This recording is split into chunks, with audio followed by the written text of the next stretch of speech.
एवं आप सभी भाई बंधुओं को मेरा सादर नमस्कार।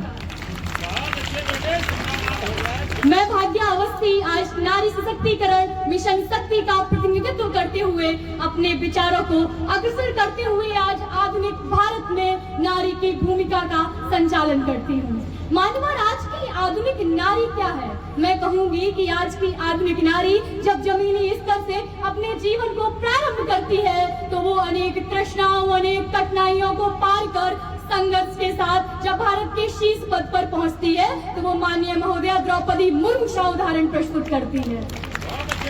आज की नारी जब राजनीति में उतरती है, जब अपने देश का प्रतिनिधित्व करती है तो विदेशों में जाकर वो अपने देश का संचालन सरोजनी नायडू बनकर करती है। आज की ये नारी, मैं चाहती हूँ कि आधुनिक भारत की नारी जब शस्त्र उठाए तो वो वीरांगना रानी लक्ष्मीबाई जैसा उदाहरण प्रस्तुत करे, जिसके लिए हम आज भी कहते हैं कि सन 57 की वह तलवार पुरानी थी, खूब लड़ी मर्दानी पर वह तो झांसी वाली रानी थी।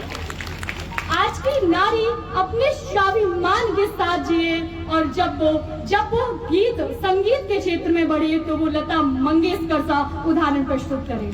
हमारे भारत की संस्कृति को वो बेटियां या वो नारियां कभी भी संजो कर नहीं रख सकती जो आज सोशल मीडिया पर अर्धनग्न होकर अपना प्रचार करती हैं। अभी तो हमारे देश की नारियां अपना प्रतिनिधित्व तब करती हैं जब वो अपनी संस्कृति, अपनी परंपरा, अपनी देश की धरोहर को जोड़ रखती हैं, सरोए रखती हैं और माननीय अवस्थी जैसा उदाहरण प्रस्तुत करती हैं।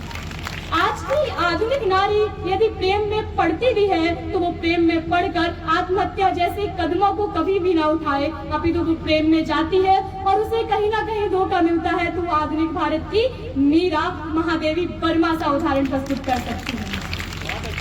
आवश्यकता है आज हम सभी को ये समझने की कि नारी सिर्फ नारी नहीं है। आज आधुनिक भारत की नारी जब एक माँ बनती है तो वो समन्वय करती है, जब वो देश की सेवा करती है तो वो वीरता का उदाहरण प्रस्तुत करती है, जब वो प्रेम का प्रसंग रखती है तो वो श्रृंगार रस का नेतृत्व करती है। और आवश्यकता है कि आज की जो नारी सिर्फ माँ, बहन, पत्नी तक सीमित है, वो आने वाले भारत के भविष्य में इस देश का संचालन करे, इस देश का प्रतिनिधित्व करे और इस देश का प्रतिनिधित्व सिर्फ देश में नहीं अभी तो विदेशों में भी भारत की संस्कृति, भारत की सभ्यता, भारत की धरोहर का परचम फहराए। इसी के साथ मैं आप सभी नारियों का सम्मान करते हुए कहना चाहूंगी कि भूत को गुजार कर, वर्तमान को सुधार कर, अब भविष्य को जगमगाना होगा। होकर व्याप्त सिंगनी की भांति तुमको ही इतिहास में अपना नाम अंकित कराना होगा। किसी दुष्ट दुराचारी का साहस नहीं जो तुम्हारे स्त्रीत्व का गला घोंट पाए, बस तुमको माँ दुर्गा सी ललकार को दिखाना होगा।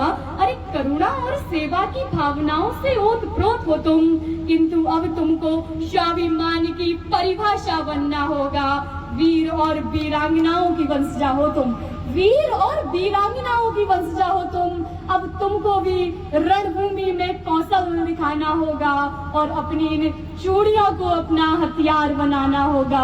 माँ भारती की आन को और महान बनाना होगा, माँ भारती की आन को और महान बनाना होगा। आने वाले भावी भविष्य में जब हम 2047 तक विकसित भारत, विकसित उत्तर प्रदेश का लक्ष्य पूर्ण करने वाले हैं, तब आवश्यकता है कि इस क्षेत्र में हर वर्ग, फिर वो पुरुष वर्ग हो, महिला वर्ग हो या युवा वर्ग हो, अपना योगदान देकर इस महायज्ञ में अपनी आहुति दे और इस आहुति को देकर विश्व में भारत का परचम विकसित भारत के रूप में फैलाए। बहुत बढ़िया बेटा, बहुत बहुत आभार। इसी के साथ